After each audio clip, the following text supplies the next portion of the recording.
talk about money to the table. Two other items that you will have to pay for are your house inspection.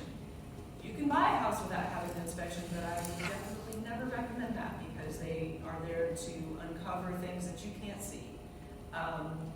Really small details that you can't see. So that protects you. But as far as like money, as far as how much it is, you're looking at about $350 to $450 on average for a home inspection.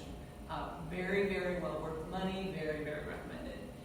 The other part is the appraisal, which is necessary for the lender because they want to make sure that the home that you're purchasing is actually worth what you've offered to pay for it. And that is usually between $550 and $650, again, on average.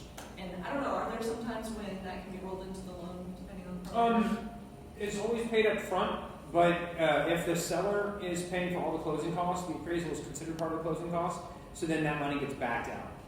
So they will get, like the seller is paying for it, even though you're paying for it up front, it gets reduced from the closing costs, like the cash to close. And so inadvertently, in the reverse, and you'll see it in the closing statement, you'll see that even though you paid for it up front, the seller actually paid for it. So you get that. It would just, that money is less money you can bring to the table. Right. But yeah, and it's, appraisal, as I tell people, appraisal, it's really, people think these are the same thing. So very simply, this is the value of your home.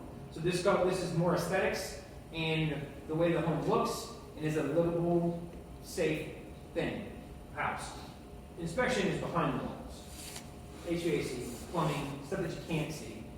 We don't really care about the inspection as a lender because for us, we are looking as a lender. We're looking at the individual. Can this person be financed, and is the property a financeable property? And the reason is simple as this: if we land on a home and it's not it's not an appraisable, great value home, and there's things, foundation issues with it, things that would affect the value of the home, then when you get under contract, those things, or you close the deal, all of a sudden you're in a home with a loan that we did.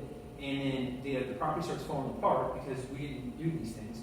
And then all of a sudden, all that money that we thought you had that was stable for you to continue to pay your mortgage, it's going to fix the home because it's falling apart. So that's why it's so important that we, not only do we review the property, but we review the person's finances. Right. So contract to close. Again, a lot of this is just kind of touching on this again, getting to the closing table. And that's where we come in, manage that transaction. We make sure we're paying attention to the hard dates of due diligence, your appraisal contingency and financing contingency. Of course, that's something we can discuss further at a point. The homeowner's insurance and what's covered, and Evan's going to touch on that briefly. I know Bart spoke about debt to income ratio and how that comes into play with not just a pre-approval, the loan itself, but how that your mortgage payment comes into play. And then your mortgage insurance, which is part of that. And now, we're ready to bed. Cool. That's me. Hey guys, so my bit is going to be kind of shorter. Really, I'm just going to kind of give you the highlights of my company and kind of what you're going to expect when you work with Bart and you work with Sonny and Joe. We kind of come as a package deal, as I'm sure you guys have figured out. And then really I'm just going to explain the point of my company's existence and really what we are here to do when it comes to your first-time home buying experience. So I'm going to talk about the 3 points of protection that my company really designs around, why we exist and what our motive is as a company. And then those 3 are homeowners / condo insurance, depending on what you buy. If you're buying an attached townhome, where the exterior and the roof are covered by an HOA policy, you're just going to need a policy on the interior. That's what condo insurance is. Homeowners is basically a single-family detached home. The policy is responsible for anything that happens to the home or the structure on it. Next thing, auto insurance, something everybody legally by law has to have, fortunately but unfortunately. And then life insurance as well. I'll touch on that and why that's an important factor when buying a home as well. Kind of what we do to help you mitigate that risk as you're moving through this process. So if we jump over to the next slide here, we've got a little snippet of kind of what my life looks like when it comes to what I'm doing. I'm lucky because I get to do a whole lot less paperwork than these guys do and that Bart does, but the little bit of paperwork that I do is very important, okay? So when you're talking about putting together a homeowner's policy, really the most important thing that I'm doing is I'm making sure I can rebuild your home at the right amount, okay? Because what you don't want, you you don't want to pay for a policy that costs way more than you should be buying. If you have a house that costs $200,000 to reconstruct, you don't want a policy that has $280,000 of coverage, because you're wasting money. So a lot of people think there's a misconception of, hey, I have a $200,000 house, but my policy's got $300,000 of coverage. If my house burns down, I'm just going to trick out my house and have $300,000. It's not how it works. The state mandates that you build the home back exactly how it was before it burned down, like, kind, and quality. That's basically the whole principle of insurance. My job is to not make you better when something happens. That's called insurance fraud. My job and my responsibility is to make you whole again. That's the reason insurance exists. It's not to benefit you, it's to make sure you're whole again. So that's basically how the whole process works. It does benefit you to become whole again, though. It's not a benefit if you don't have anything left over. So this is kind of what I do typically whenever we're moving through a process of building a homeowner's policy, which is what we lead with when we're working with these guys in a transaction. So my job is to go in. Typically there's a listing that has a whole bunch of photos that really allows me to look in depth at what I need to look at. Sometimes I'll drive out to the house depending on the risk, and if I don't have information that I can't find, I'll drive out there and find it. I don't mind doing that because ultimately I want to make sure the customer's taken care of. So we're going to look through photos, obviously listing data. Sometimes you should trust Zillow with that, sometimes you shouldn't. That's why I look into the county records, because a lot of people like to put square footage of the basement on there, in different spots, and you got to make sure that it's being accounted for properly. So on the right here, you see a sketch of the home in the county records. So the county records are going to tell me everything that I need to know about this property. And the reason I'm doing that is because in my simulator, I have a simulator like Who's Got a Credit simulator. I know you guys use variations of different things for comps and stuff like that to make sure the home is priced properly. For me, I basically know how much it's going to cost to rebuild this home based on the information that I tell the system. So I'm not a builder, I don't build homes, I do insurance, but I can tell a system that can tell me how much it's going to cost to build a home. So it's important that information is correct and not overlooked, and that the thing about these 1-800 companies, you call them up and say, hey, I need a homeowner's policy. In 5 minutes, they take the square footage and multiply it by 100 and say, oh yeah, 2,100 square feet, 210,000, you're good. It's not always the case, because there's a whole lot more that goes into it. So we can jump on over to the next slide. Bundling matters. So this is something that you hear on commercials every single day, probably about 5 times a day. What does bundling mean? It basically means that you take your homeowner's insurance and you place it in the same company that you have your auto insurance with, vice versa. The whole reason for that is when you're a company, such as Travelers or Nationwide or all these people, they're saying, hey, we'll take your business, but we'll give you a better rate if you give us all of your business, because that means it's more money in our pocket, which is basically how that works. Insurance companies aren't in it for charity, so in order for them to get more, they're going to give you more, which is savings. So bundling doesn't always work, because you may be really high at a company with auto insurance, but really low in homeowners, and vice versa. And it may make sense to split it, but most of the time bundling does matter. So when the transaction happens to Sonny and Joe and Bart send over a deal to me, and they're like, hey, we need insurance on this one. One of the first things we're going to talk about is bundling. And so the main reason for that is debt to income. It's a big issue sometimes when you have debt to income that's really close to that 45 or 55% depending on the loan. Homeowner's insurance, as he mentioned earlier, is included in your payments. So what is one thing we can do to get your homeowner's insurance down? Bundling. 20 to 30% is typically the discount for bundling, things like that. Sometimes you may have to take a hit on your auto insurance with a certain company in order to close on that house, because if your ratios aren't to a certain point, then you're not going to be able to close anyway, because we've got to get your homeowners down. So those are some types of things that bundling can help with. Also, all around it's always better, because you're typically going to save money, especially with the competitive carriers that I carry. So that's just a little hit on that and kind of explaining what bundling is. And I think I got one more slide up here, and this is really on the life insurance piece.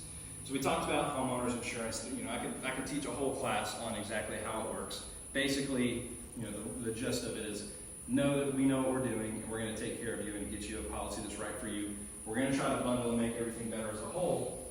And probably the most important piece of what I do is your life insurance. Okay, so when you guys purchase a home, you're basically buying the most expensive thing that you're ever going to buy in your entire life. Okay, let's say depending on the situation, you have a spouse that has most of the income and a spouse that has no income or little income, or it's equally spread. Every family is different. The reason you have life insurance is to make sure your family can stay in that home if something happens to you.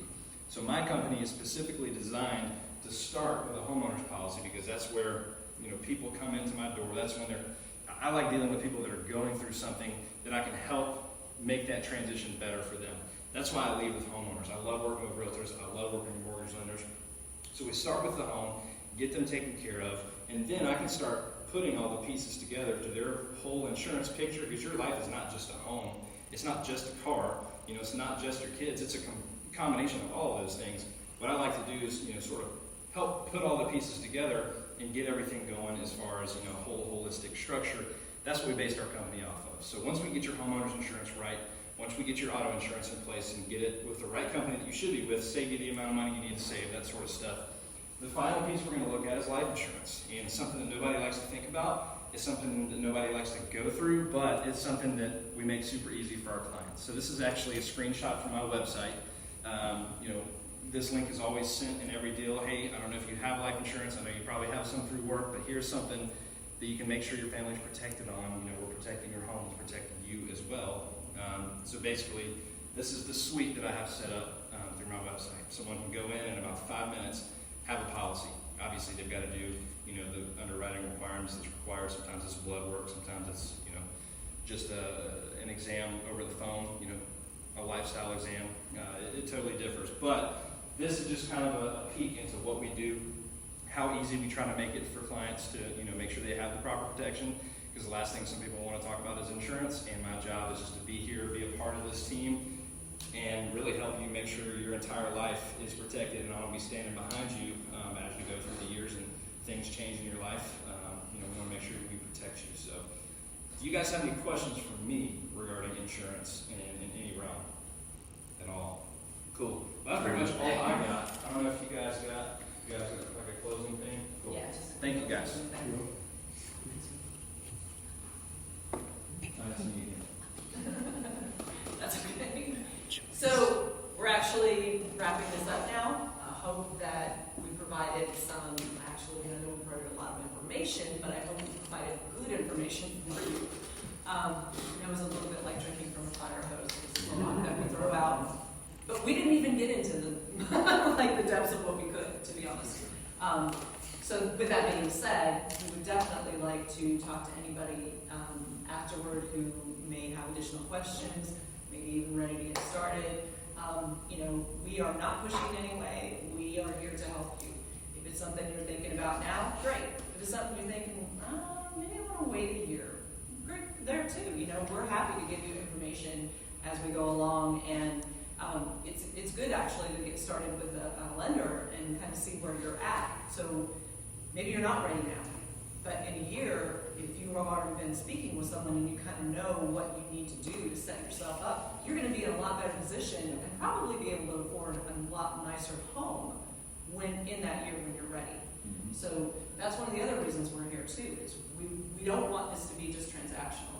This is a relationship for us with the people that we meet and with your friends and family. Most people will buy 3 to 4 houses in their average of their lifespan. So, you know, for us, I think that I like first-time home buyers because on pure business sense, it's if we do a great job for you, then hopefully we'll continue to do multiple properties for you over during the life of you know, that home buying career. And I think that for us, as we constantly say, you know, Sunny Joe, the biggest thing is it the most important thing for us to get you everything that you want? Of course, but the most important thing for me more than anything else is that when on the day that you get keys to your new home, that you feel informed, and you feel educated, and you feel that you fully understand everything that you're getting yourself into, because that builds confidence. And that, for me, I think for us, that's more important than anything else. Is that you feel that you know, there's been a trustworthy process, and then you know there's nobody hiding anything from you. So. Yeah, great. So we'll wrap up the video right now. So I just want to thank you for attending. I want to thank Bart and Evan for joining us here today. Again, our team that we, you know, definitely won't like to present ourselves that way because we do work that way. Absolutely. Again, we welcome any questions, obviously, after today. We're always available if you need anything from us. And again, we are presenting ourselves as a team. Like everybody said, it's transactional. We want, or not transactional, it's relational.